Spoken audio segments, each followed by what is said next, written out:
voilà mbokk yi jërë ngeen jëf ci seen ànd bi ngeen di ànd ak bés bu yàlla sàkk seen télévision régionale Prestige tey nag ñu ngi bésub samedi yemook ñaar fukki fan ak ñeent ci weerub juin ci atum 2023 école bu ñuy wax Kër Yaay Fanta moom mooy amal journée de l'excellence comme niñ ko daan annoncé ay semaine a ngi nii des journées de l'excellence tekki ne élèves yi nga xam ne ñoom ñoo fi daan jàng daal dinañu saa nañ leen la nga xam ne moom la ñu dékku ba ñoom seen wàllu bopp présentement dinañ leen daal di décerner li nga xam ne moom ay cadeaux ak ay prix pour confirmer ne ils ont si maîtrisé li nga xam ne moom lañ leen doon jàngaloon.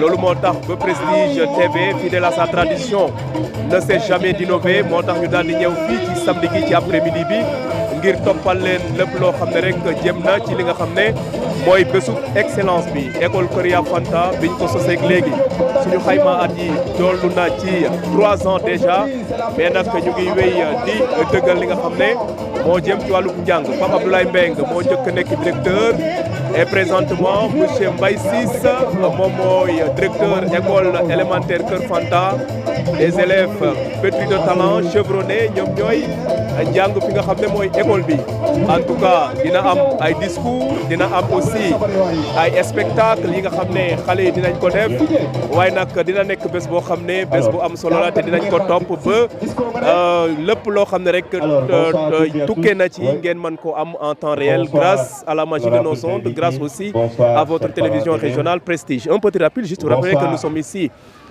dans l'enceinte de l'école Kër Yaay Fanta, l'école élémentaire bien sûr. L'école célèbre sa journée d'excellence cet après-midi, samedi 24 juin 2022. Les élèves les plus méritants seront récompensés par l'administration. Tout au long de cette journée, vous aurez des discours, des spectacles de la part des élèves. En tout cas, Prestige, fidèle à ta tradition, fera l'essentiel pour vous permettre de vivre ces moments forts de cette belle journée d'excellence de l'école Kër Yaay Fanta.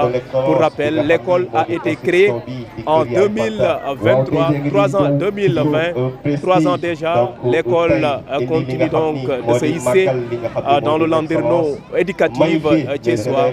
En tout cas lépp loo xam ne rek jëm na ci li nga xam ne moom mooy activité bi di ngeen ko am en temps réel fi nga xam ne moom mooy télévision régionale Prestige.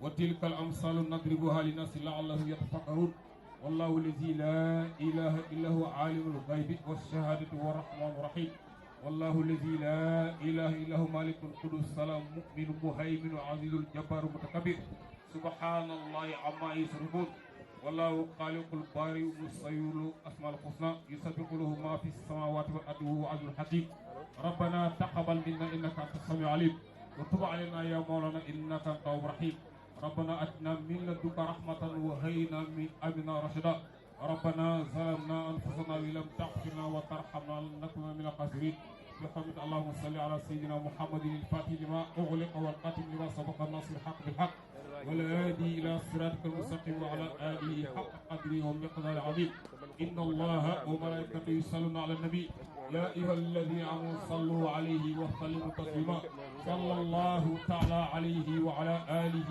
وصحبه وسلم تسليما سبحان ربك رب العزة عما يصفون والسلام على المرسلين والحمد لله رب العالمين. xoolal école yi si réew mi mu si gën a baax xale yi Maam Njaay sama wax leen Dumbuya sama hey Dumbuya sama hey Dumbuya sama yaay fata yàlla gudd fan ku ne amee dangay gudd yaay fata yàlla gudd fan ku ne amee dangay gudd fan hey yaay fata neexul leenam yaay fata neexul leenam tàccu leen lii hey bii yaay ku ko am loo di wax hey bii yaay ku ko am loo di wax ana ñu ko bëgg ana ñu ko bëgg ana ñu ko bëgg seen loxo ca kaw ana ñu ko aimé ana ñu ko bëgg hey suñu yaay yal na gudd fan ku ne amin nii leen yaay ju baax nii la war a mel nii leen yaay ju baax nii la war a mel nii ko yaayoo yaay sunu yaay ko yaayoo mu jël ni ko waa koñ bi kaay leen xool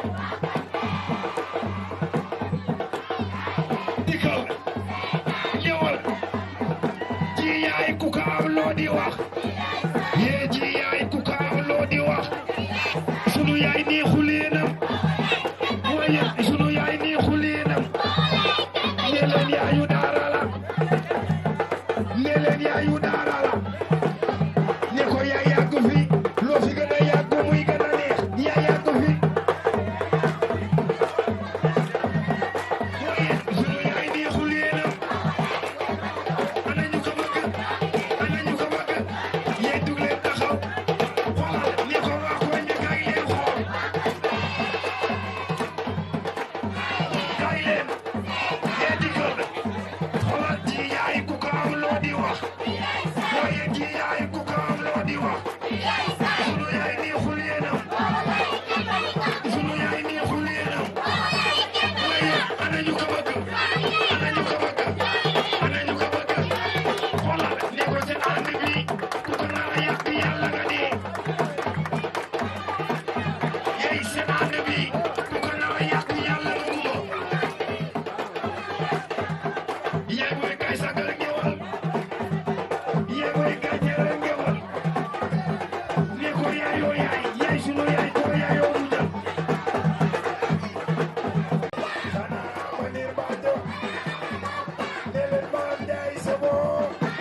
ubbi li nga xam ne moom mooy cérémonie bi nga xam ne moo am tey ci bésub samedi gi yemook ñaar fan ak ñeent ci weeru juin ci atum 2023 Prestige fidèle à sa tradition fera l'essentiel pour vous permettre de vivre ces moments forts de cette belle journée axée essentiellement sur l'éducation ay wax naa ko sànq rek nee naa leen ay discours dina fi jib li nga xam ne moom mooy prestation ñi nga xam ne mooy élèves yi di ngeen ko daal di seytaan mu nekk nag lépp loo xam ne rek li jëm ci wàllub éducation moom moo tax ñu daal di ko jëmmal te loolee nag dinañ ko daal di fësal bu baax a baax ci li nga xam ne moo jëm ci wàllub journée bi Diary Camara nag ak ki nga xam ne mooy ISO ñoo yor micro central ñoom ñooy wax li nga xam ne moom mooy li nga xam ne moom mooy programme bi organigramme bi wala programme bi nu muy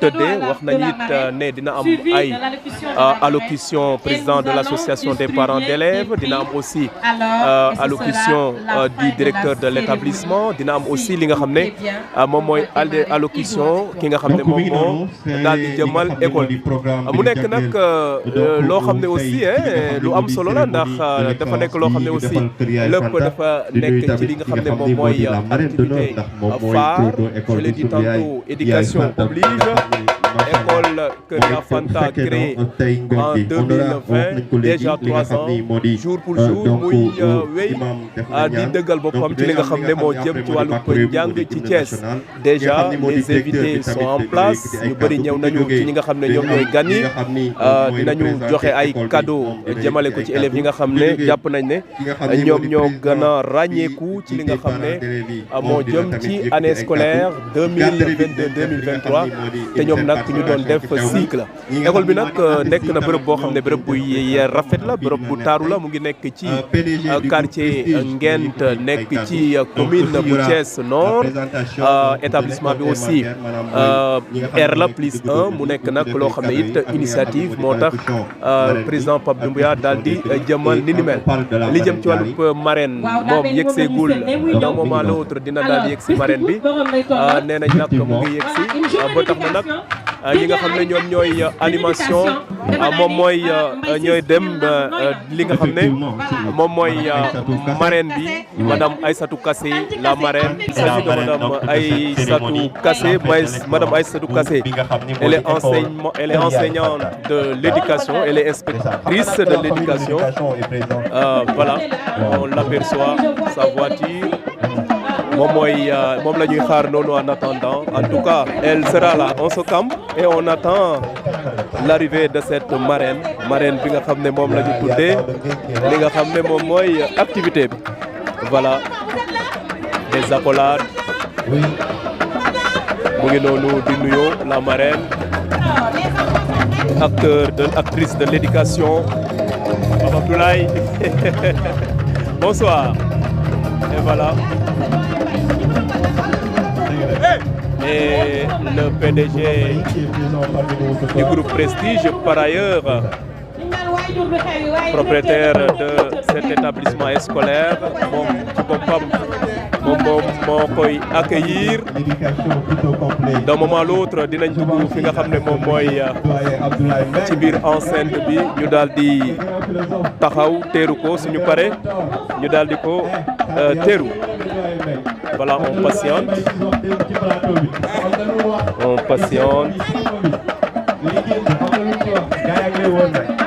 donc merci beaucoup moom it mu nekk situation boo xam ni ci wàllu éducation on ne se présente plus liggéey bu am et voilà la marraine est en train donc doyen Mbengue de saluer le directeur de l'école élémentaire Kër Yaay Fanta Mbaye Ciss avec Pape Doumbouya, le PDG du groupe Prestige, par ailleurs propriétaire de l'établissement. Moom la ñu présenté di ko présenter le président de l'association des parents d'élèves, doyen Guèye. Voilà, la marraine, la dame, elle est là. Et après les salutations, la voilà avec monsieur Mbaye Ciss. Et voilà qu'on patiente un tout petit peu là.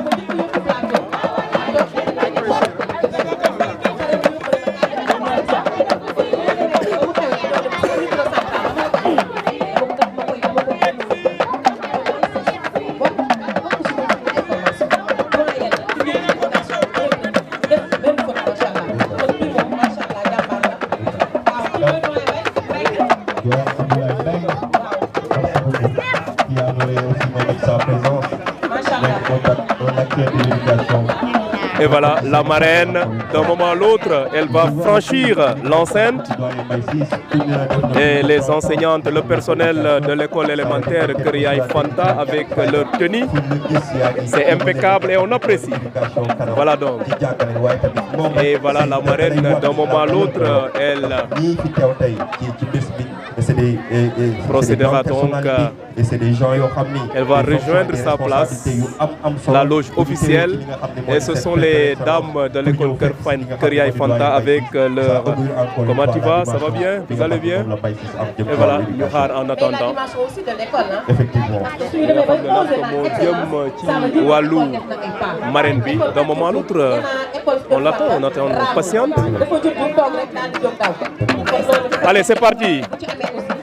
Bonsoir madame. Ah, madame Zal, ça va bien? Voilà, la marraine. ci waajur yi la de. Gisoo wax ci waajur yi la. dañ doom yi rawante. waaw. Macha Allah kon Kër Fanta yal na tur wuyu borom yaay Fanta. yal na sa école bi sokki. yal na sa école bokk ci école yi nga xamante ni IEF day toll fii di leen tànn naan c'est la meilleure école de Thiès te yàlla mën na ko. yal na ko yàlla def macha Allah jigéen wuñu en tout cas sa tur bi jigéen wuñu. dëgg la ayca alors daa mel ni marraine bi dafa ñëw avec une très forte délégation. effectivement moo tax maa ngi gis Samba noonu taxaw. donc yàlla cérémonial du jege tuuti ñu bañ ñoo nettali. li xew foofu lu waaw xew foofu ñu nettali ko waa tante bi. li xew fii xanaa fii daa mujjee kii. lu xew fii. ah. Saturne lu xew fii. embouteillage. oto yee bari. ah. sant lu xew fii. sant am embouteillage. Ah, marraine bay waaj a dugg. Nga ne bato marraine bi mooy waaj a dugg. day waaj a teer. waaw ay ca kon nañ ko teeru. xaaral ma dem jege Diouf mais. tama jee waaw waaw tama ji moom li muy riir neex na. le petit là li muy génne le petit.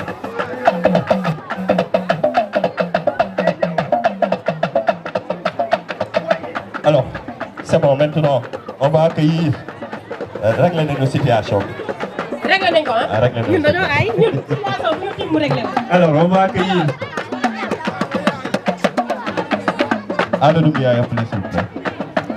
Donc la marraine s'il vous plaît. Donc monsieur Mbaye Ciss, si tout est ok.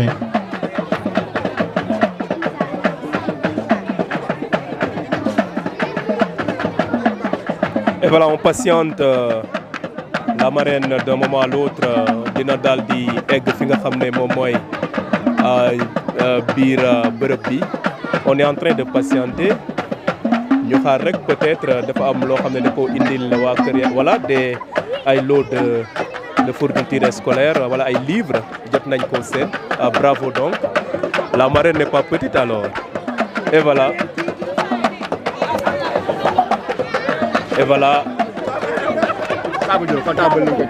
le PDG Pape Doumbouya et la marraine sont en train donc d'entrer ñoom ñuy egsi fi nga xam ne moom mooy voilà la marraine moom mooy ñëw noonu madame Aïssatou Kassé la marraine voilà moom mooy yegsi noonu avec voilà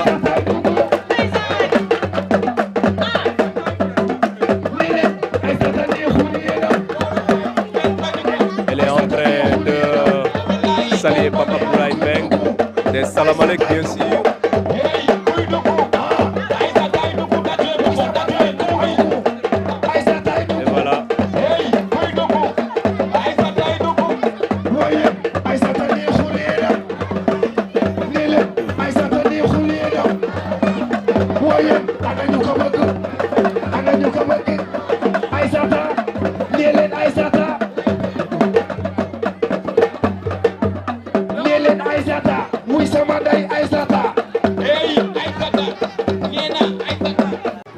La cérémonie va. Alors, sans plus tarder maintenant.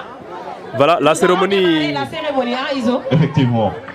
Parce que nous, ñi ngi doon xaar comme ça que ni ma leen ko waxee woon li nga xam ni moo di l'arrivée de la marraine donc madame Aïssatou Kassé comme ni nga ko waxee léegi ñi ko jegee di ko woowee Tanti aujourd'hui mu nekk la marraine Tanti Kassé merci beaucoup pour votre présence merci beaucoup.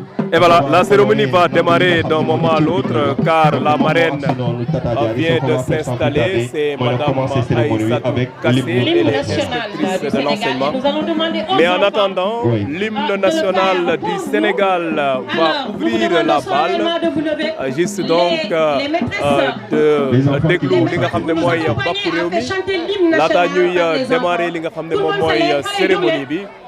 C'est parti pour l'hymne national, c'est d'un moment à l'autre, juste pour magnifier li nga xam ne moom mooy bés bu am solo bi li nga xam ne nag moom mooy hymne national d'un moment à l'autre ça va démarrer ñëpp daal di jóg ñu daal di sargal wala respecter hymne national. Allez, c'est parti, voilà, d'un moment à l'autre. Le décompte. C'est parti pour l'hymne national.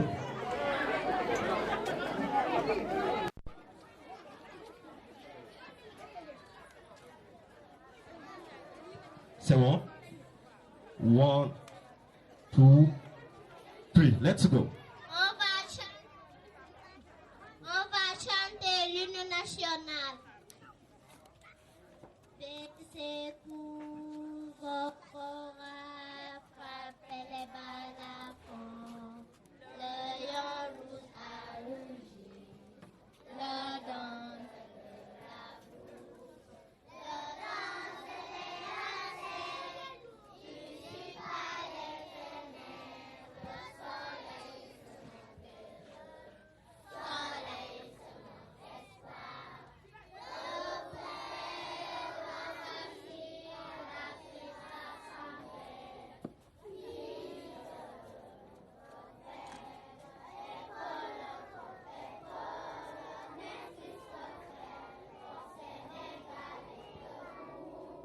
Finissons la scène, les sources, finissons la scène et la forêt. Salut Afrique, Merci, merci Iso. Par les élèves de l'école élémentaire Kër Yaay Fanta, ils ou elles ont chanté positivement l'hymne national du Sénégal et d'un moment à l'autre les choses sérieuses vont démarrer. Des collègues enseignants qui sont là, qui ont sacrifié de leur temps pour être là aujourd'hui. Des inspectrices de l'enseignement qui sont à la retraite à l'image de Mère Fanta Diko. Notre ami Moussa Bouri Diouf qui est là. Là, notre mère, Sunu Yaay, maire Fanta Traoré ma ñaan ngeen tàccul ñu koy bu baax a baax a baax a baax a baax ak délégation bi nga xam ne moom la àndal. Je remercie aussi l'ASC Diakhao qui est là ma ñaan ngeen tàccu ma leen bu baax l'ASC Diakhao. Tout Thiès aujourd'hui est là. Thiès, ce que Thiès compte de sommité est là aujourd'hui. Pourquoi? Pour magnifier l'excellence. Pourquoi? Pour participer à la fête de l'école. Aujourd'hui, c'est un très grand jour pour l'école sénégalaise. Le 24 juin 1817, c'est la première évaluation de l'école sénégalaise. N'oublions pas que le premier cours a eu lieu le 7 mars 1817 à Saint-Louis avec Jeanne d'Arc qui avait comme adjointe une dame du nom d'Adelaide Picard. Le 24 juin 1837, c'est Alfred de Vigny qui écrivait à son ami Auguste Cavé une lettre dans laquelle il disait ceci: il a fallu du temps pour faire sentir que les enseignants travaillent plus que tout autre, mais que les perles qu'ils produisent n'ont de valeur ultérieurement. Le 24 juin 1857, c'est Victor Hugo Baudelaire qui a dédié à Victor Hugo son recueil de poèmes Les 7 vieillards et les 7 vieux. Hugo lui dit: oui, vous m'avez dédié, mais je dis ça à tous les enseignants. Le 24 juin 1864, c'est Lat Dior qui est intronisé dans le Cayor comme Damel Teigne sous le nom de Lat Sukaabe II. Le 24 juin 1897, c'était l'inauguration du fonds Ferrer à Saint-Louis par André Lebon le matin, et le soir, c'est la gare de Tivaouane. Le 24 juin 1925, c'est le marché Sandaga qui a été vendu au crédit foncier à 64 800. Les témoins étaient les enseignants. Le 24 juin 1935, c'était l'inauguration de ce même marché Sandaga. Le premier qui a fait le discours, c'était un enseignant. C'était en présence du maire Alfred Goux et du gouverneur général Boisson. Le 24 juin 1948, c'est les femmes au Sénégal qui ont eu le droit de vote pour la première fois, les femmes. Le 24 juin 1951, c'est les élections entre Lamine Gueye et Senghor. Les assesseurs, les présidents de bureau de vote et les secrétaires étaient les enseignants. Le 24 juin 1956, c'était l'inauguration de l'Assemblée nationale. Les enseignants étaient encore majoritaires à l'enseignant. Aujourd'hui, ce 24 juin, on est là où? Dans la cour de l'école Keur Fanta, ou dans le groupe Prestige. Pourquoi? Pour magnifier l'excellence. L'excellence que nous magnifions. Et ceci, c'est grâce à ces enseignantes et ces enseignantes que je demande d'applaudir très très fort. Cette école, si elle a été possible, c'est grâce à une idée géniale. Monsieur Pape Abdoulaye Mbengue, qui est là, il faut applaudir aussi Mbengue. Le saluer. Et grâce aussi à la bénédiction du directeur général Pape Doumbouya, que je demande aussi d'applaudir très fort.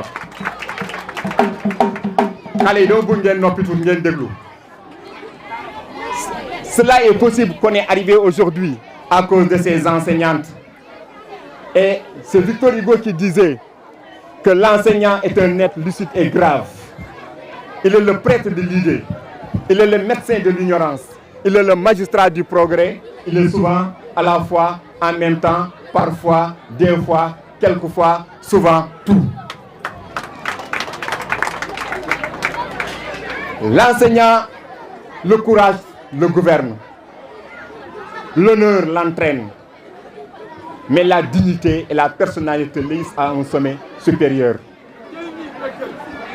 Ces enseignants dont Mitterrand disait que être enseignant n'est pas un choix de carrière, mais c'est un choix de vie.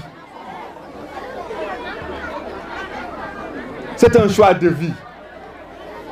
On a dit que le mauvais enseignant parle, un bon enseignant explique, un excellent enseignant démontre, mais un grand enseignant inspire. Et aujourd'hui, on est inspiré par Madame Tanti Kassé, qui est là, la marraine de cette édition, que je demande d'applaudir très très très fort.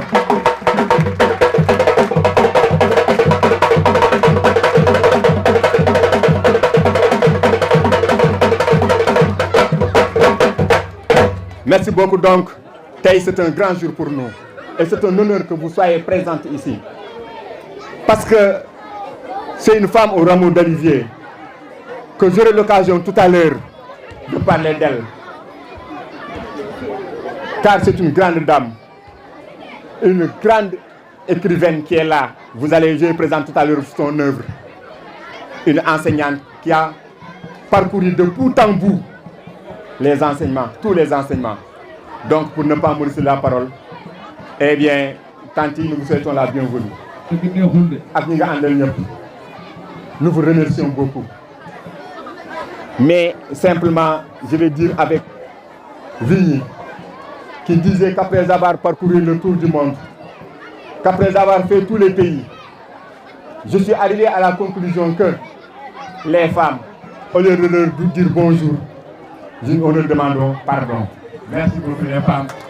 Terminé son discours, il est le directeur de l'école élémentaire Kër Yaay Fanta. L'allocution est impeccable. Mbaye Ciss, fervent directeur, lui donc Daldina rappelé à une date logique, à une date histoire. Il a résumé l'histoire, il a rappelé des dates importantes. Donc Mbaye Ciss dans son œuvre, en tout cas on apprécie. Et juste pour conclure, pour dire que n'est pas Mbaye Ciss qui veut, parce que donc il nous a gratifié des dates repères concernant l'histoire. Et voilà, vous suivez toujours votre télévision régionale Prestige et on est là dans l'enceinte de l'école Kër Yaay Fanta. Voilà, M. Dia qui va prendre la parole d'un moment à l'autre, juste pour porter la voix des enseignants et enseignantes de l'école Kër Yaay Fanta. Nous le suivons.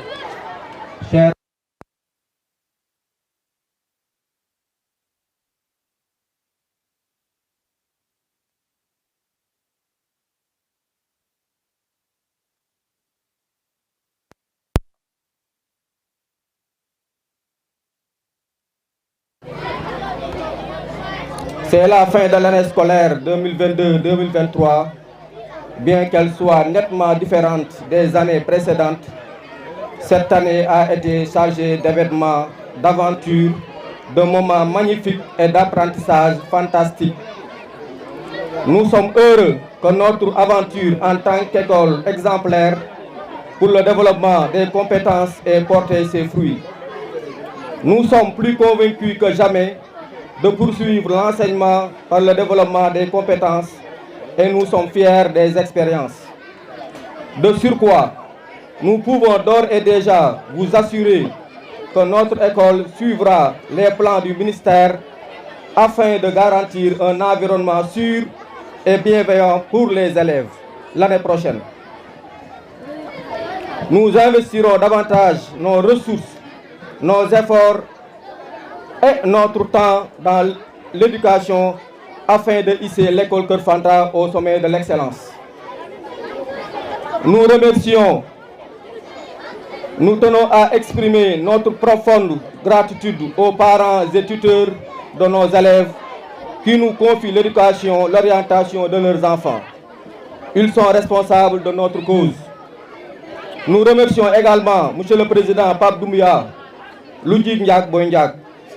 Il a créé ce magnifique temple du savoir et celui qui crée une école est éternel. Mention spéciale au directeur M. Mbaye Ciss, qui non seulement joue pleinement son rôle de directeur, mais assure également sa présence au sein de l'école en tant que père et conseiller. Un grand merci à vous et à vos collaborateurs, M. Gueye et M. Ning. Qu'Allah le Tout-Puissant vous guide et vous procure la force nécessaire afin de relever tous les défis futurs.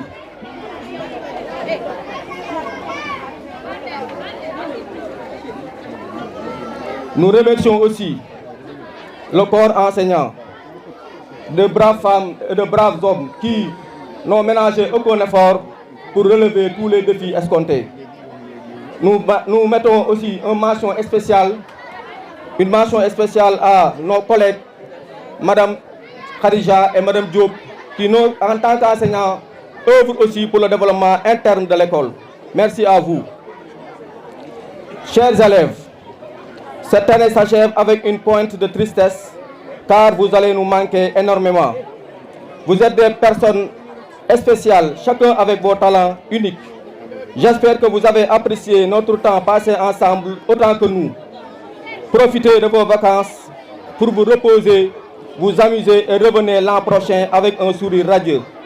Nous pensons aussi à nos vaillants candidats au CFE dont on souhaite une réussite totale. Merci à Madame la marraine pour tous les efforts consentis. Bonnes vacances et que la fête soit belle. Je vous remercie.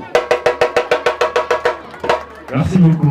Discipline su amee ak fu mën a doon entreprise bu mën a doon bu fa discipline amee réussite dafay am donc loolu laa ne woon ci turu parents d'élèves yi ñu seedeel ko le président directeur général que liggéey bu mag ñu ngi ko fi def ci école bi liggéey bu am solo mu ngi am ci école bi élèves yi boo leen gisee ay 9,95 9,98 de moyenne loolu c'est pas une mince affaire.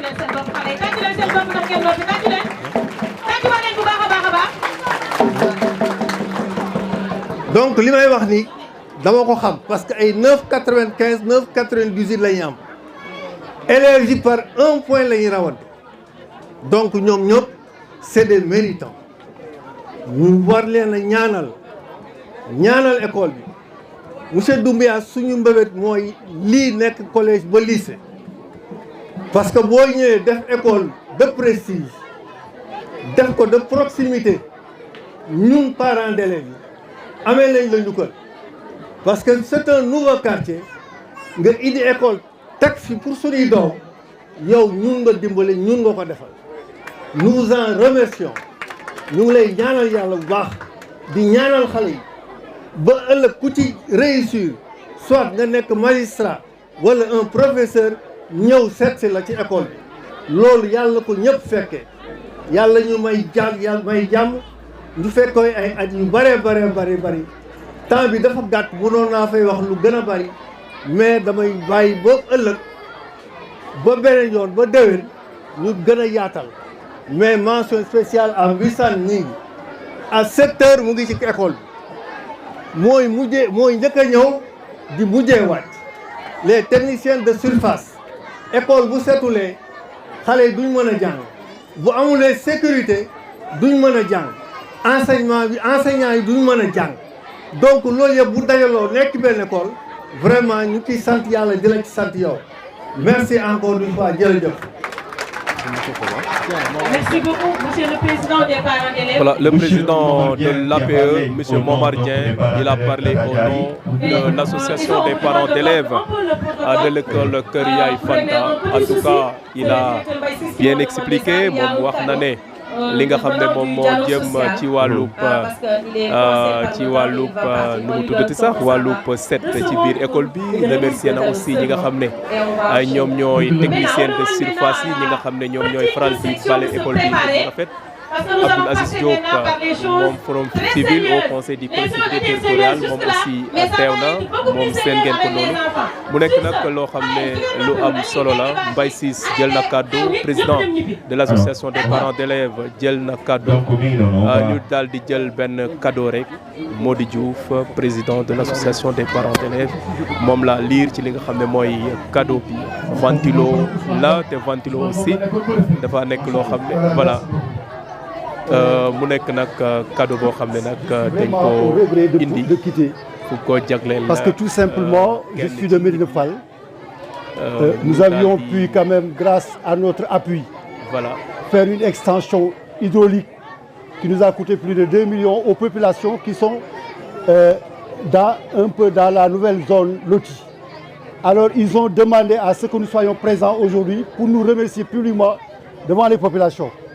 Ils m'appellent depuis il y a plus de 30 minutes.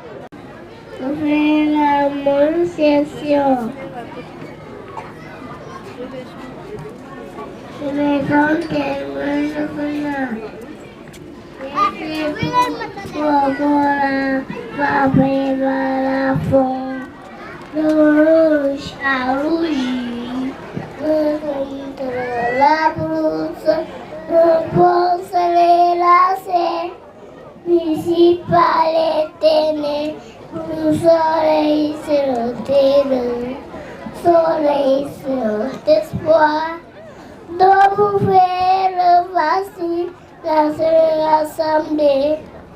Fille de café et pour café, le café au Sénégal est debout, unis sur la mer et les sources, unis sur la mer et la forêt, salut à l'économie. Standing ovation. Marie-Babel. Khadija. Excellent. Bonsoir, je m'appelle Khadija Gueye, j'ai 3 ans. Je fais la possession. Je vais réciter mon visage. Mon visage. Les 2 yeux pour la garder, on est pour respirer, la bouche pour manger et pour parler, et 2 oreilles pour écouter. Bravo! Benjamin. Wendy moom gis bokk. Preuve. Bonsoir, je m'appelle Benjamin. J'ai 3 ans. Fais la protection. Je vais rester mon papa. Je vais rester mon papa. Mon papa. Connais-tu mon papa? Parle fort. Mon papa à moi. Mon papa aimé. Il est le plus beau, le plus gentil. C'est ton papa. Bravo. Benjamin. Sa papa waay. Ba mu neex.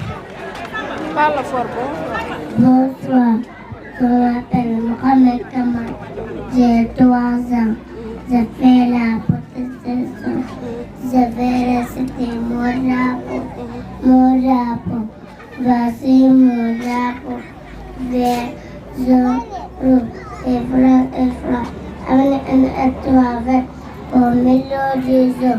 Mon drapeau représente ma nation. Bravo. Bravo.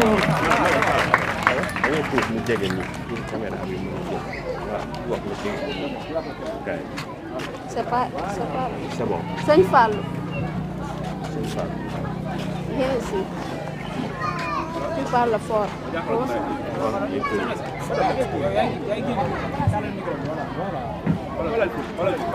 Bonsoir. J'ai 3 ans. Fais la protection. Je vais réciter mon Je vais réciter mon école. Parle fort. Mon école s'appelle mon péché. Elle a 3 sessions. La petite session, la grande session, la grande session. Elle est jolie, elle est grande, elle est grande. Bravo. Seynabou Lasta. Viens. Avec sa robe toute faite.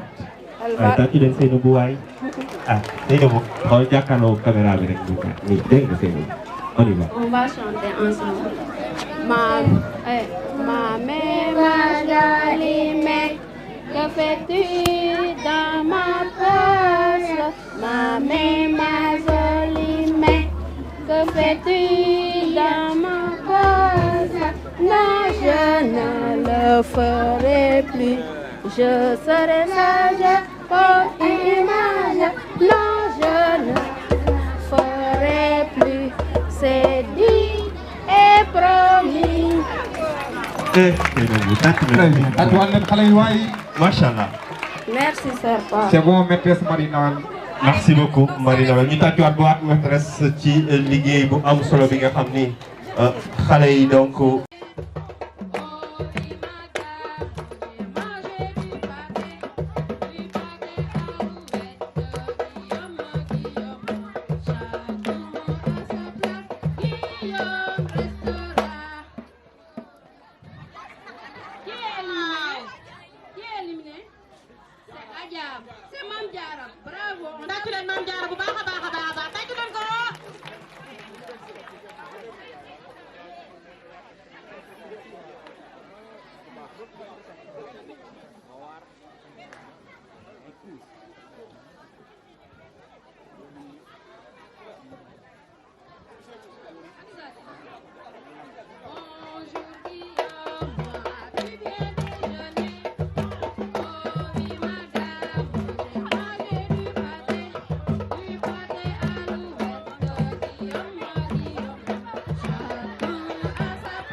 Non, mais toi, il y a un gars boy, il joue.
Bravo, sì.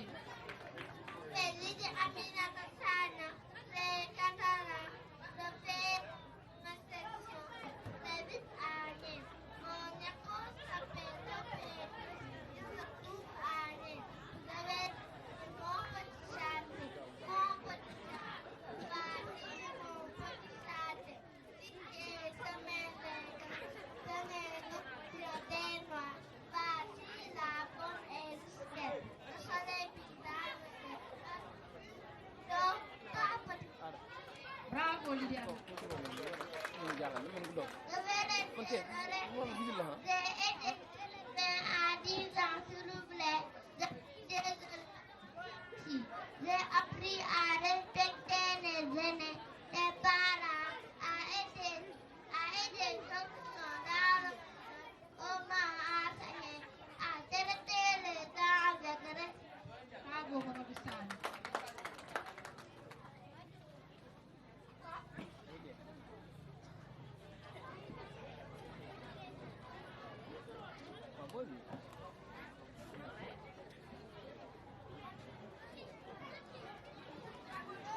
Les amis, avec eux, je passe.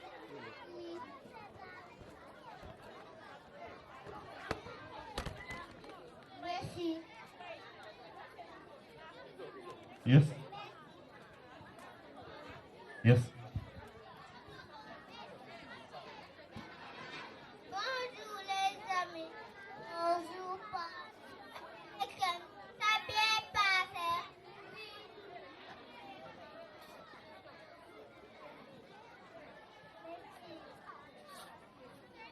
Merci. Qu'est-ce que tu fais? Qu'est-ce que tu as? Les autres, on doit les jeter dans la poubelle. Les autres à la poubelle. Ah, le copain m'a oublié.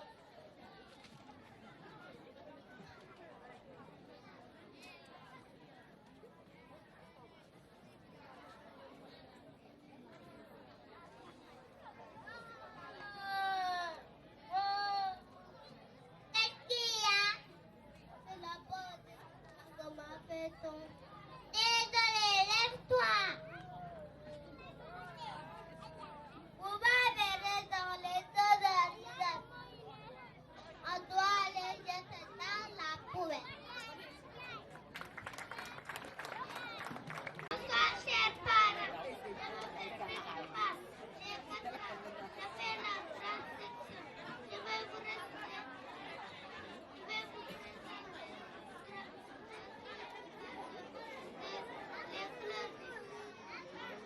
Je fais la transaction. Je vais vous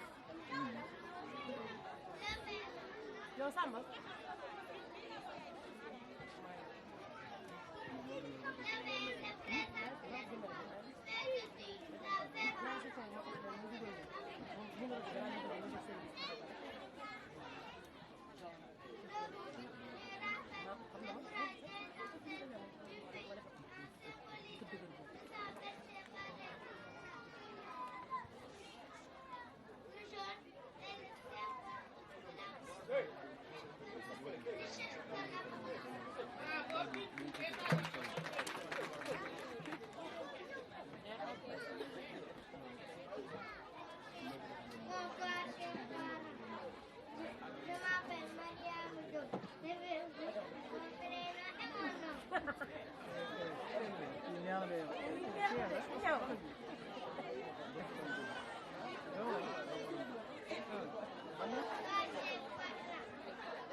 De la petite section. Maintenant, les minorettes de la garderie Prestige de l'école Kër Yaye Fanta. Les minorettes vont faire des démonstrations. On va essayer donc de voir ce que ces minorettes vont nous proposer. Kon nag juste ginnaaw bu ñu defee li nga xam ne moo jëm ci wàllu voilà minorette yu Kër Yaye Fanta ñoom lañu mu ngoog.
le président Pape Doumbouya va prendre la parole dina jël cadeau d'un moment à l'autre daal di wax rek nu mu gisee li nga xam ne moom mooy xew-xew bu am solo bi bien sûr voilà Pape Doumbouya le président directeur général en même temps moom moo daal di jëmmal li nga xam ne mooy école Kër Yaay Fanta moom nag mooy jël cadeau.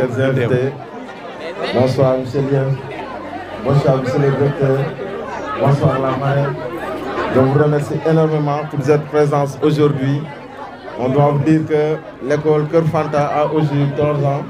Ça fait la 3e année consécutive que nous fêtons la fête de l'école. Aujourd'hui, nous sommes très contents, nous sommes très heureux. Malheureusement, le temps ne nous le permet pas. Nous tenons vraiment à remercier tous ceux qui ont fait le déplacement pour venir assister à cette fête.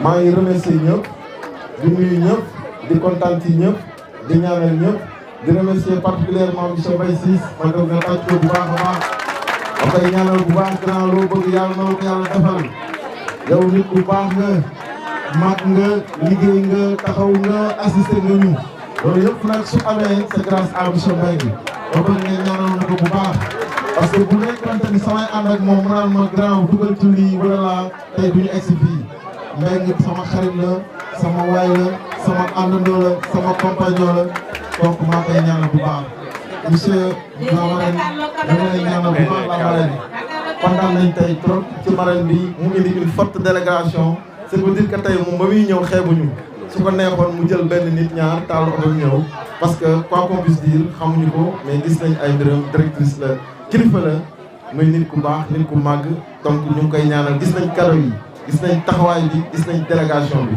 donc ñu ngi lay remercier bu baax di ñaanal sama yaay booy jëlee nga xam ne moom laa tuddee école bi muy sama yaay di sama xarit di sama lépp ba may nekk xale may tawam bu góor may ànd ak moom di ñafe di root di ko yenu di ko dugali di ànd ak moom sama yaay yi nii da doon fóot di def lépp ngir moom donc maa ngi koy remercier bu baax sama yaay booy di remercier sama papa bi tëdd ci kër ga donc amu seen fay samay waajur su ma wax loolu du pour dara c'est pour donner un exemple rek ni suñuy waajur ñooy suñuy socle de vie nit ñi dañoo war a téye seen waajur mooy gàllaaj tey amuñu njàng bu sori mais lépp lu ñu bëgg ñu ngi koy am parce que dañoo téye suñuy waajur may wax xale yi nekk fii xale yi tout temps yi seen yaay mooy seen gàllaaj seen yaay mooy seen arme seen i waajur ñooy seen i arme bu leen gëm benn sëriñ mais gëm leen seen i waajur ñooy seen première arme loolu laa amoon lu ma leen di wax fête bii c'est la 3e année consécutive ñu koy organiser mais tey chaque année dañuy gravir ay échelons tey boo xoolee organisation bi c'est grandiose maa ngi remercier ñëpp ñi nga xamante ni ñoo ci jàpp particulièrement waa groupe Prestige waa mouvement Thiès sa kanam yëpp a ngi ne maa ngi leen di nuyu ñëpp tey du politique tey excellence la ñuy wax tey ku gis xale yi prestation yi ci def yu ci bëri gis naa ko mais lu ci bëri xale fi malheureusement le temps ne me le permet pas mais ñu ngi remercier ñëpp ñu ngi ñaanal ñëpp di jox ñëpp déwén incha allah chaque année ñu gën a yokk di wax rek ni président de la république ñu ngi koy tàllal loxo na ko nañu jàppale waa groupe Prestige waa Thiès sa kanam sonn nañ trop dëkk bi nekk na li rek moo fi am mooy liggéey merci jërëjëf. L'école Kër Yaay Fanta célèbre la journée de l'excellence. L'école Kër Yaay Fanta et la garderie Prestige. Aujourd'hui, samedi 24 juin 2023, la marraine de cette belle journée n'est rien d'autre que l'inspectrice de l'enseignement. Elle est en même temps écrivaine, c'est elle qui a écrit le chemin de l'école, ou bien les chemins de l'école. Elle est la coordinatrice de la cellule genre du ministre des Transports aériens et du développement des infrastructures aéroportuaires. Donc, jàngalekat la woon au début, gravir des échelons ba mu daal di nekk inspectrice. Donc bravo à vous madame Aïssata Kassé. Moom nag d'un moment à l'autre moom mooy jël cadeau ci li nga xam ne moo jëm ci journée de l'excellence ñu koy amal tey ji ci bésub samedi gi yemoo ko ñaar fukki fan ak ñeent ci weeru juin ci atum 2023. Donc d'un moment à l'autre Mbaye Ciss est en train de chanter ou bien de chanter les mérites de cette grande dame. Donc voilà Mbaye Ciss voilà Mbaye Ciss Moussa Bouri, il est là. Mbaye Ciss a pris la parole voilà mu nekk lu am solo fi nga xam ne moom mooy activité bi nga xam ne moo jëm ci wàllu voilà ñu dem voilà bravo donc à vous le grand réalisateur Hakim voilà ñu gis ne nag vraiment tout à fait ñu gis ne fête bi am na solo lool. Merci à vous. Monsieur Moussa Bouri va prendre la parole. Salam. Madame l'inspectrice Aïssatou Kassé, Madame Dien Tanti, honorables invités. Voilà, vous voyez, moi j'ai tout vécu dans le noir avec une gaieté de cœur indescriptible. C'est dire Mbaye.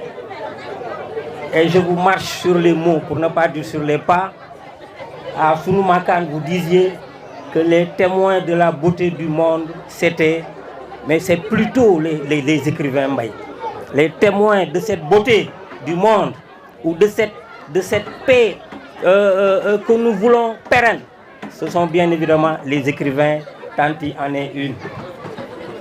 Alors Tanti, nous avons cheminé ensemble, nous avons fait la seconde D2A au lycée Malick Sy, une classe pilote. Nous étions 26. Moi, j'étais le 26e. Moyenne 11, là, dans Am, Djel-Ndare. Et entre autres, depuis Caire 86, Tanti, nous nous sommes perdus de vue. Il a fallu chemin d'école pour que je vous retrouve, malheureusement, dans le noir, mais de gaieté de cœur, puisque tu es toujours dans mon cœur. Le chemin d'école est tracé maintenant. Alors, chemin d'école que j'ai lu en tant qu'aveugle, je ne peux pas vous dire comment, le temps ne me le permet pas. Et dans chemin d'école, ce qui m'y intéresse le plus, Tanti, parmi les thèmes évoqués, c'est le rôle de l'école. Et qui est, disons-le, agonique. Hein. Cette école française, ou à la française, est agonique. Et vous voyez, nous perdons de vue que c'est dans l'école que nos enfants deviennent violents, que nos enfants apprennent à quémander. Vous me direz comment, elle n'a pas peut-être bien détaillé, mais en tant que lecteur averti, comme nous dit Victor Hugo dans les Contemplations, ne croyez pas que vous n'êtes pas moi, vous qui me lisez, moi j'agis dans votre conscience agissante. Dans nos écoles, dès l'entame des mois d'avril et de mai, que font-ils? Comment on le dit, gouvernement scolaire, foyer par-ci par-là. Vous qui êtes directeur, vous qui êtes inspecteur, vous qui êtes responsable, certainement sur vos bureaux, quelque part, pas dans les trucs, pas dans les, comment on l'appelle encore, là où vous mettez les ordures, non. Mais en tout cas, quelque part, vous avez rangé la tonne et le quintal de cartes de soutien. Combien vous en recevez, vous ne pouvez même pas les décrire. C'est dire qu'il y en a qui vivent à ce rythme-là, demander. Nous pouvons beaucoup faire avec peu de moyens. Et pour terminer, pour avoir une bonne transition, Monsieur Doumbia de Prestige l'a dit tantôt, il s'arc-boute, il n'a pas fait d'études extrêmement extraordinaires. Il s'est contenté, c'est pas un peu quand même, il s'est contenté de l'aval, il s'est contenté du sacerdoce de ses parents pour produire ce qui est là, Jouxte et Prestige et l'école Fanta que j'adore. Si je pouvais encore procréer, j'allais vous assurer que mes enfants seraient là. Merci beaucoup. Voilà. Et de tout cœur. Tout ce que tu veux dire sur Tanti, oui, on ne peut pas l'avoir ici, absolument, je te connais. absolument. Et on est rattrapé, on est à côté d'une mosquée. Absolument. Et si nous on va devoir arrêter. Très bien. Donc, on passe. What goes around comes around. Li nga joxe rek momi dikkat. Man dama bàyyi sama activité tey samedi te loolu mu nekk lu nga xamante ni moom moo ma ko jaral li ma waroon def bari na mais loo gis rek dafa am loo koy jëndee su loolu weesoo mu nekk nit koo xamante ni dafa am pas-pas ci àddunaam ci li muy def parce que ku fi démb fekk nga xamante ni ca jamonoy lycée wala primaire wala école wala université Tanti fighting na ko et li ci kanam mooy dàq incha allah moom dafa nekk un modèle pour les plus jeunes ci quête de savoir ci gëm boppam ci assertivité propos et ci ay ambition macha allah yàlla na ko yàlla may mu àggale ak sagom bi ci des nag mooy ni mu nekkee puso ci ñun tanti lu baax lay wax lu baax lay jëf moo ko gën a lu su xamul noppi donc loolu foo ko gis ci nit rek da nga ko mën a seedeel ni que ni nit ku baax la et loolu man ki nga xamante ni yéen a ngi ànd lu tollu juróom-ñetti fukk at mën nga taxawal di ko seedeel loolu man li ma dund du ma ko dundaat nit jaral wax la lu dëgg waaw loolu mooy dëgg et dëgg fu ñu ko fekk dañ koy wax fi may mujjee nag mooy li ma tooyloo suma xol léegi bi Doumbia di wax yàlla xam na ni j'ai pleuré bu waxee sama yaay sama xarit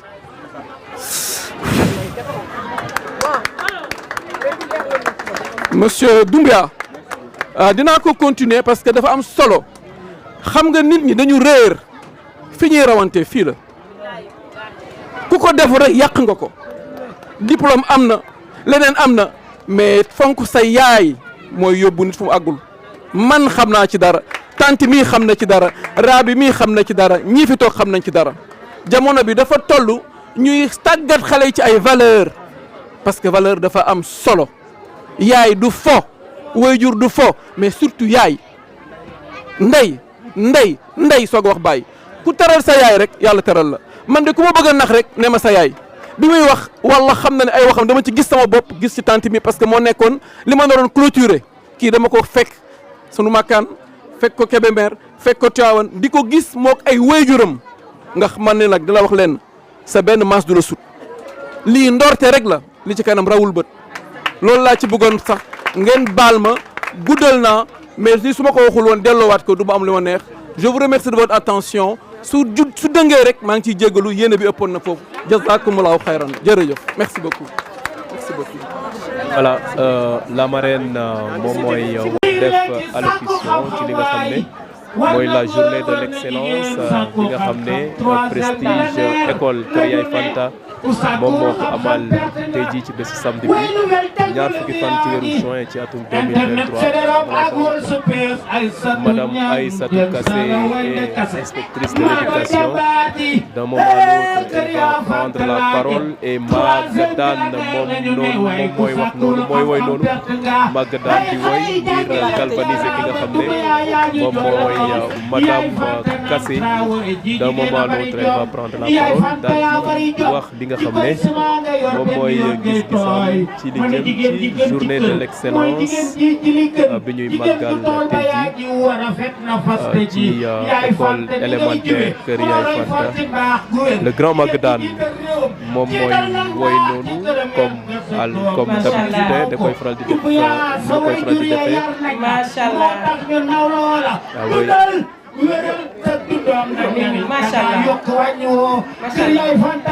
Excellence ici à l'école Kër Yaay Fanta. Bonjour tout le monde. Voilà, madame la ñu ko déglu nii. Permettez-moi de saluer mon ami, mon frère et ami Moussa Bouri Diouf en premier. Moussa, vous avez tous mes hommages. Je suis très contente de vous retrouver là et c'est toujours un plaisir de coagir avec toi. Merci Moussa. Mesdames, Messieurs, Mesdemoiselles, honorables invités, honorables amis. Je parlerai d'amis. Je vais tordre le protocole puisqu'il fait nuit, puisque dans cette assemblée, je crois qu'on ne compte que des amis.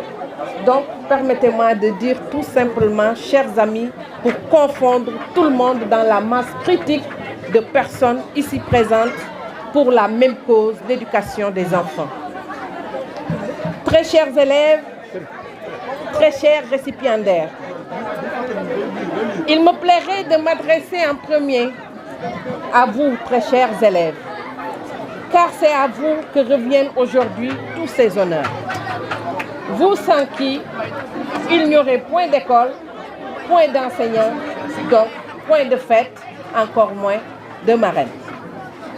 À l'occasion de cette cérémonie qui vous est dédiée, j'ai été désignée par la communauté éducative de l'école Kër Fanta Prestige, grappée autour du directeur M. Mbaye Ciss, pour être votre marraine. Devant cette belle distinction, je n'ai pu m'empêcher de ressentir, il faut que je le dise, que je le reconnaisse, À l'annonce de la nouvelle, ma gratitude était d'autant plus profonde que je mesurais à quel point votre geste dépassait les mérites de ma modeste personne. Du ressenti, parce que simplement, je suis thiessoise et fière de l'être. L'annonce, je suis fière de l'être. Les souvenirs de l'écolière que je fus, à la femme adulte que je suis aujourd'hui, bougonnent en moi à chaque pas de ma vie dans cette ville à qui je confie les tiroirs d'une mémoire nostalgique. Il est vrai que toute personne, même des plus modestes, et à plus forte raison, toute enseignante, tout enseignant, dans ses tâches, lorsque celles-ci, dans leur accomplissement, sont couronnées de beaux résultats, aiment être primées. Je le désirais bien aussi. Mais il ne m'a pas été possible de mesurer la largesse de votre geste en m'extirpant de cette masse critique d'enseignantes et d'inspecteurs et d'inspectrices férus dans leur rôle d'encadreur et de contrôleur des connaissances, la plupart maîtres et censeurs du verbe, pétris de compétences et d'expérience pour justement me choisir moi, Aïssatou Dieng Kassé, vraiment, me choisir en vantant mes mérites surtout, mérites dont je ne me rende point compte, puisque optant souvent pour une sincère modestie dans tous mes gestes et dans toutes mes actions. En réponse à votre geste, dont je ne trouve toujours pas le compendium métrique me permettant de mesurer sa grandeur, je viens ainsi, dans un sentiment de reconnaissance et d'amitié, apporter modestement ma contribution aux récompenses de nos vaillants élèves qui méritent aujourd'hui plus que des cadeaux. Oui, quand une école, à peine naissante, monsieur vient de me dire que l'école n'a que 3 ans. Donc une école, telle une ruche laborieuse, travaille sans relâche pour montrer à la face de sa communauté éducative ce bel échantillon d'élèves qui a fait montre de courage, de persévérance, d'amour pour l'école, pour en arriver à ces résultats. Ces dernières et ces derniers mériteraient même la lourde bure des croisés, parce qu'ils sèment en nous l'espoir et l'espérance pour demain. C'est pourquoi je vous prie de ne pas évaluer ma contribution par sa valeur marchande, mais par toute la symbolique qu'elle représente et le message que je voudrais délivrer à travers ces lots essentiellement composés d'outils d'écoliers. Chère équipe pédagogique de l'école Keur Fanta Prestige, merci d'avoir ravivé cette flamme de l'école en moi. Je puis vous assurer qu'aucune audience n'est plus importante pour moi que celle-ci. Mon amour pour l'école est plus qu'un sacerdoce. Il me permet de rendre hommage à tous ces vaillants enseignants qui ont gouverné nos premiers pas vers le déchiffrage, qui nous ont appris à lire de manière courante et expressive, à écrire et à calculer. Ceux-là qui ont semé en nous des graines de civisme et de morale, de connaissances balbutiantes en histoire et en sciences de la vie et de la terre. Ceux et celles-là qui nous ont même initiés par des tâtonnements expérimentaux en démarche scientifique. Mon amour pour l'école est un devoir, car l'école m'a tout donné. Ses maths, ses sciences, ses dictées, mais aussi ces vives mentions qui m'ont valu aujourd'hui le statut actuel d'inspectrice de l'éducation, non moins écrivaine. Aujourd'hui donc, vous voyez que je suis une militante de l'école. Je le reconnais et j'en suis fière. L'école à qui je suis liée par le serment de la fidélité.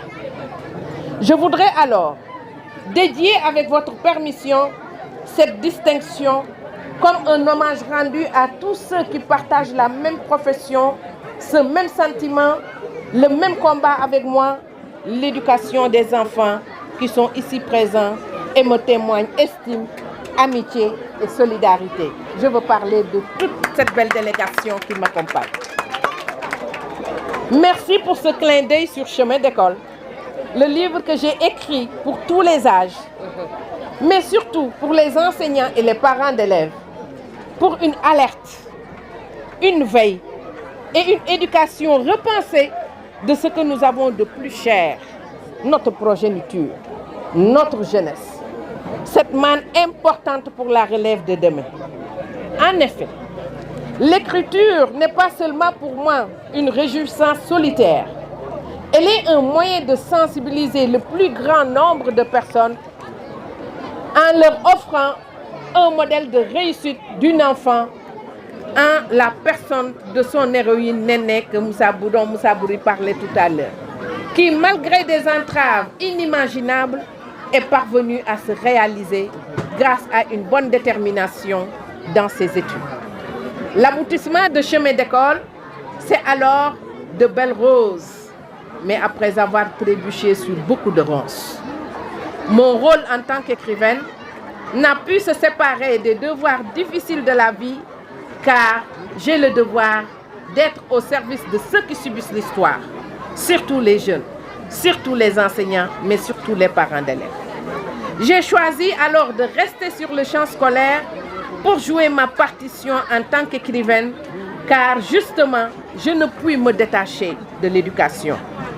Mes armes ne sont pas encore érodées, bien qu'œuvrant dans un autre ligne d'apprentissage pour nous montrer en tout cas un bel échantillon d'élèves ayant réussi. Merci, chers enseignants.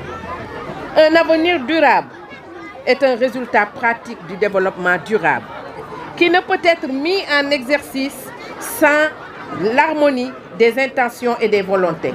Et c'est en partie à travers la mise en confiance des enfants et leur responsabilisation précoce dans un espace scolaire apaisé, sécurisant et sécuritaire qu'on peut espérer la germination de bonnes graines qui, telles celles des pollens, sèmeront à tout vent, en tout cas l'espoir de demain.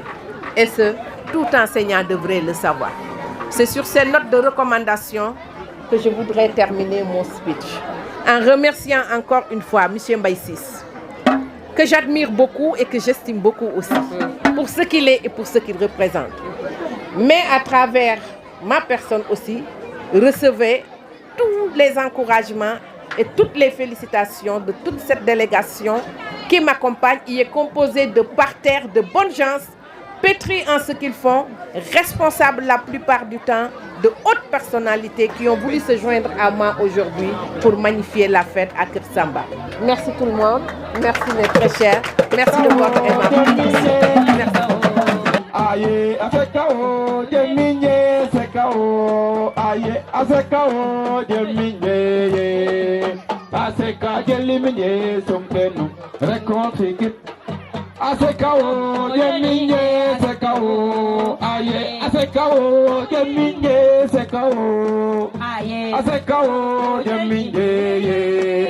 Aseka, jeliminye, sompenu, rekontrikit. Simbe na baje, simbe awanya. Simbe na baje, simbe awanya. Awanya, wayo. Awanya, wayo. Simbe na baje. Simbe awanya. Awanya, jelo holo baje, simbe awanya. Awanya, wayo. Awanya, wayo. Simbe na baje.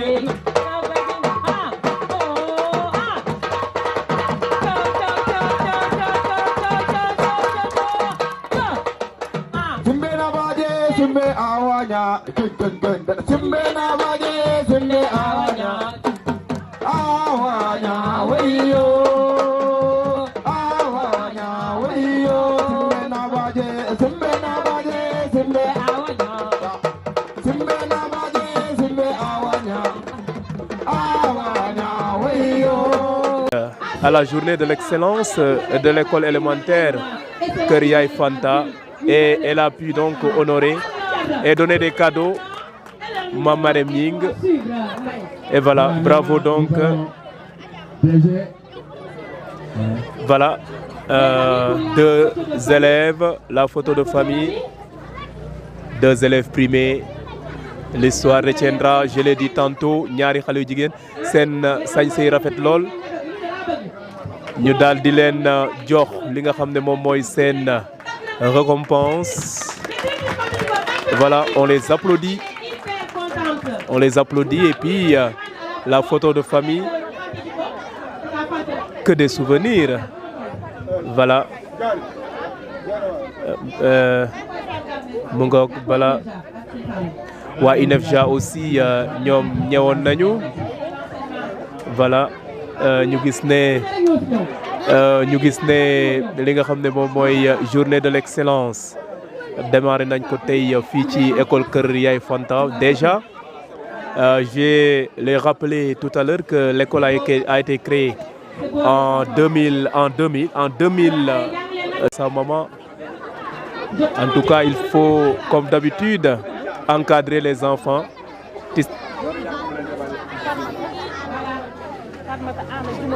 Fatoumata Anna Djouma Diop, bravo à toi, tu as reçu ton cadeau, vraiment ça fait plaisir.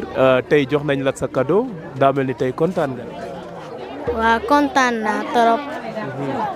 Ban classe ngay def? Je fais la classe de CP. CP ngay def ci école Kër Ya Fanta. ci école Kër Ya Fanta. waaw. ci ban quartier nga dëkk? Ngent. Allez, tu remercies ta maman, da ngay remercier sa papa ak sa yaay nga wax seen tur nga ne yaa ngi leen di remercier ci encadrement bi. Pape Bala Diop maa lay remercier ak Lawantine Sakou Cissé maa lay nuyu. Merci donc à vous, une des lauréates. Voilà, mais tu restes. Voilà, ñu ngay jox li nga xam ne moom mooy ay distinction, la marraine, plus une photo bien encadrée. L'excellence au rendez-vous à l'école Kër Yaay Fanta, samedi 24 juin 2023, avec ses notes, la photo et aussi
Pape Lamine Dieng. Voilà, Pape Lamine Dieng. Siga Fall CP. Mam Jojo Gueye ñoom ñëpp dañ leen di récompenser. Mam Jojo Gueye, la fille de Daouda Gueye, voilà. Seydina Mohamed Kassé aussi. Voilà, ñu ngi leen di jox. Elle est toute joyeuse là, hein. Jot nañ ko bosam. Mam moo nekk na le Mam Jojo Gueye. Moom mooy jël bosam ak ki nga xam ne. Allez, voilà, ñu ngi leen di jox li nga xam ne moom mooy seen distinction. Des cahiers, des ardoises. Allez, bravo à vous madame. La fête est impeccable. Allez, bravo à vous madame. ñu ngi noonu jàngalekat yi nga xam ne ñoo nekk ci école Kër Yaay Fanta ñoom ñoo nekk noonu. Voilà, ñu ngi joxe li nga xam ne moom mooy récompense. Mam Jojo Gueye avec l'autre fille. Allez, jot nañ leen jox li nga xam ne.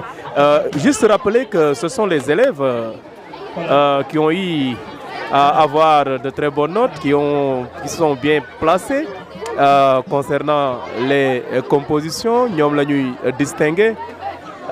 Une école d'excellence, puis-je dire, hein. Voilà, les braves dames de l'école Kër Yaay Fanta ñi nga xam ne ñoom ñooy élèves yi ñu bëri ñu ngi patienté ngir jot li nga xam ne moom mooy seen distinction. Voilà. Déet taxawal waay voilà mu ngoog Mohamed voilà Mohamed aussi jot na am. Déet Mohamed taxawal waay nag yow it mu ngoog voilà. Mohamed Kassé 1. Et la fête s'achève présentement. Juste vous rappeler que depuis 16 heures, on est là pour vous permettre de vivre ces moments forts. Et voilà, Mohamed K. Voilà, ñoom ñu leen di distinguer les élèves Toumani. Ah mais le Toumani, bravo à Toumani. Toumani donc. Allez, Toumani, bravo à Toumani. Toumani Diallo a reçu aussi li nga xam ne moom mooy voilà.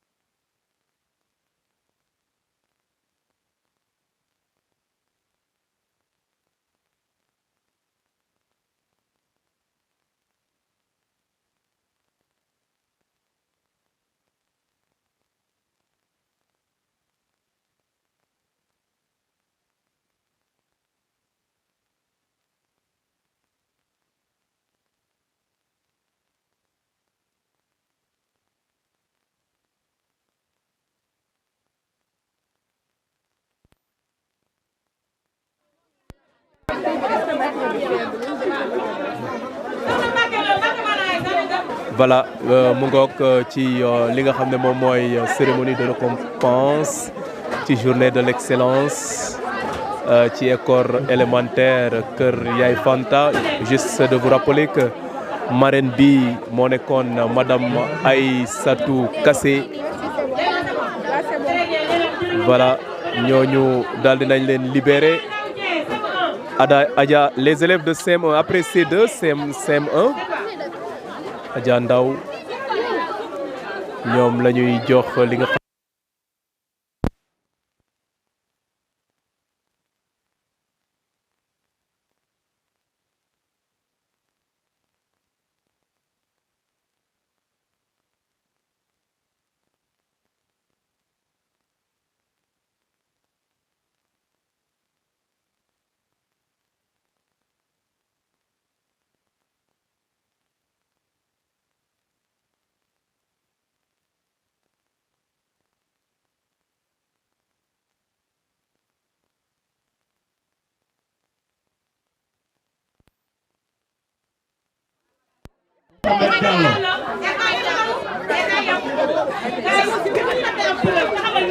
Mohamed Diallo.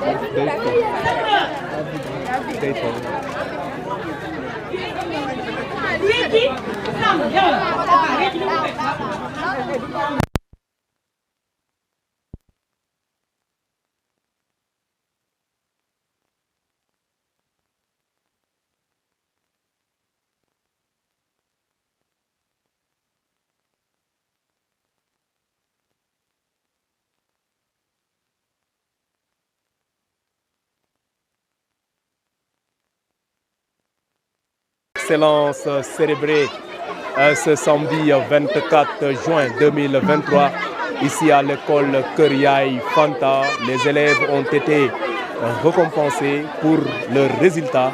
En tout cas, vous avez vu une parterre d'invités qui sont venus assister à cette belle fête. La marraine, Madame Aïssatou Kassé, elle est inspectrice. Elle a honoré sa présence. On a vu aussi, on a noté la présence de M. Abdoulaziz Diop du Forum civil, par ailleurs, membre du Haut Conseil économique, social et environnemental. En tout cas, les minorettes nous ont gratifiés par des pas de danse, des prestations, idem pour les majorettes. Et donc, il y avait un thème spécial qui a été développé cet après-midi concernant les réseaux sociaux, une formation que les élèves de Kër Yaay Fanta ont gardé dans leur mémoire. mu nekkoon journée de l'excellence fii ci école Kër Fanta nekk ci quartier Ngent nekk ci commune bu Thiès Nord. mu nekkoon bés bi nga xam ne moom lañ doon jagleel xale yi doon leen récompenser ci li nga xam ne moo jëm ci résultats yi ñuy def ci école bi.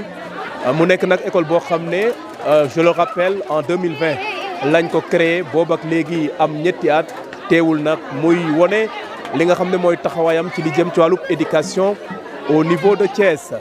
Le directeur Mbaye Ciss moom enseignant chevronné rompu à la tâche moom mooy diriger école Kër Fanta. mu nekk nag fête boo xam ne tey la amoon ci taxawaayub PDG Pape Doumbouya mi nga xam ne moo samp li nga xam ne moom mooy école Prestige. Télévision Prestige télévision régionale Prestige nekkoon au cœur de l'événement doon leen dëgtal lépp loo xam ne duggee na ci bésub excellence bi. Bravo à nos caméramans et caméramans Dieynaba Sène, Mohamed Hakim, Cheikh Fall ak Mame Biram Cissé. ñun ñoo àndoon ak yéen doon leen dëgtal les moments forts de cette belle journée de célébration ici à l'école Kër Yaay Fanta. ñoom nag daal di nañu tëj def nañu examen année prochaine ñu entamé l'année 2023-2024 une école d'excellence man ngeen fi indi seen doom ñu inscrire ndax ay jàngalekat yu man seen liggéey ñoom ñoo fi nekk. Juste vous rappeler que enseignantes yi ak ñi nga xam ne ñoo nekk ci garderie bi ak préscolaire bi ñoom ñëpp ay jàmbaar lañu. ñoom ñu ngi béy liggéey bu am solo ci li nga xam ne moo jëm ci taxawu ndaw yi ci li nga xam ne moom mooy seen njàng. école bi rafet na lool R+1 bientôt L+3 pourquoi pas R+4 loolu moom la ñu ñaanal ki nga xam ne mooy PDG Pape Doumbouya mu daal di mëbët mu daal di antul li nga xam ne mooy mëbëtam yi mu am ci li jëm ci njàng.